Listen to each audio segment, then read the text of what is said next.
Welcome to the video. This is part 2 of my Falxmen video, the unboxing the Falxmen. So here the Falxmen are. The first thing you will no doubt notice is the complete lack of any soldiers wearing armour. That's because I took all those ones out and I put them in the Dacian nobles. So I took the spare torsos from the Dacian nobles and put them in this. So what you see is generally a regiment of mostly bare-chested men, which makes them instantly recognisable on the battlefield.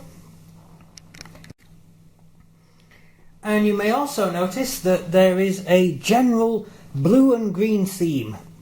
That's because I always try and make each individual regiment look slightly different, so it's more easy to recognise on the battlefield without making them look like they're wearing a uniform. So I've given these a generally medium blue and light green touch to each base, more or less, so they all look quite uniform. Well, not uniform, but slightly more uniformity than you'd expect. Hence the standard itself is also blue with a little bit of red. A nice wolf's head standard. So what we have is the Dacian Falxmen. Falx is the sword that they carry. Falx, I believe, is a Greek word, or it's Proto-Greek, basically meaning axe or something like that. I need to check that, but don't quote me. Yes, the Falx is a brilliant weapon to use against Romans because it's actually a two-handed weapon used to hack straight through Roman shields and Roman armour.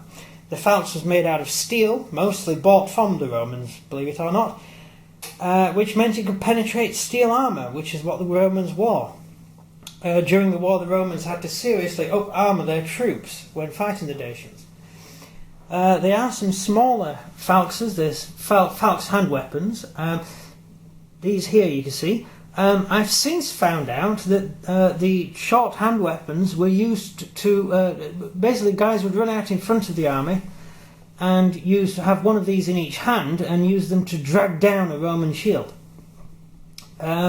So that's what I've done with him and him.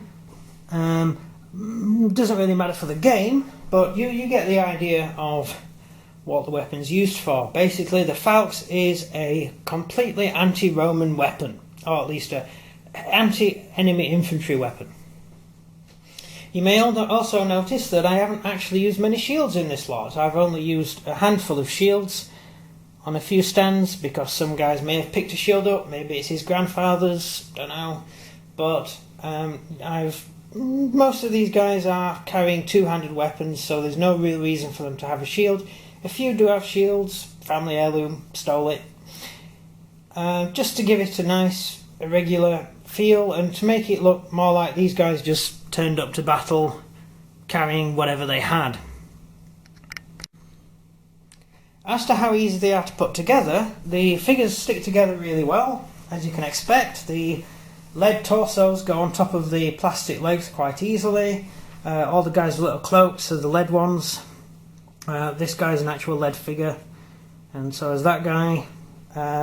He's supposed to be the officer, apparently. He has a wolf cloak to signify him as being an officer, but other than that there's not really much to tell between them. So most of the men are bare-chested and looking very Celtic. The Dacians were a mixture of races. They were allied to Celts on their border, Ukrainian Celts, and they were allied to Germans in, I suppose, what we would now call Belarus and Austria.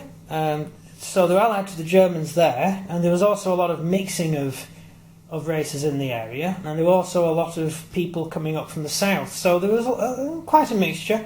So I've given them a slightly more blonde look.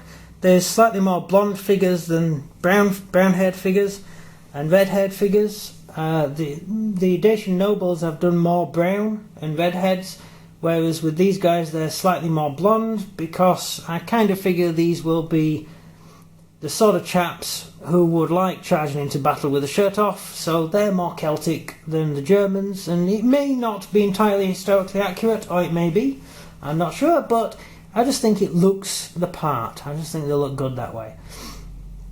So that is the overall collection of figures. You may also notice that I have no sock hats, which is what the Dacians wore, and no armoured hats either, armoured helmets either. I have included all bareheaded, so they're basically wearing no armour at all. And that's basically all I've got to say on that. So, the last thing is the actual Falx itself. The Falx doesn't fit on brilliantly to some of the figures. You have a bit of difficulty positioning the Falx. What I actually did with a few of them is cut the hands off of the Viking, spare Viking arms from one of the Viking boxes, but they have open hands, and stick them on these guys' hands. So you can get some slightly better poses than you can doing without it. So that's what I did with these, so that you may be able to tell that from the close-up pictures. But I hope they look good to you. I certainly enjoyed doing them, and I'm certainly going to be doing a lot more, so I hope you enjoyed the video. I will include loads of stills at the end of the video so you can have a look at close-ups, and this has been me. Thank you for watching, and leave a comment if you like them, or don't, or do whatever. Right, thank you, see ya.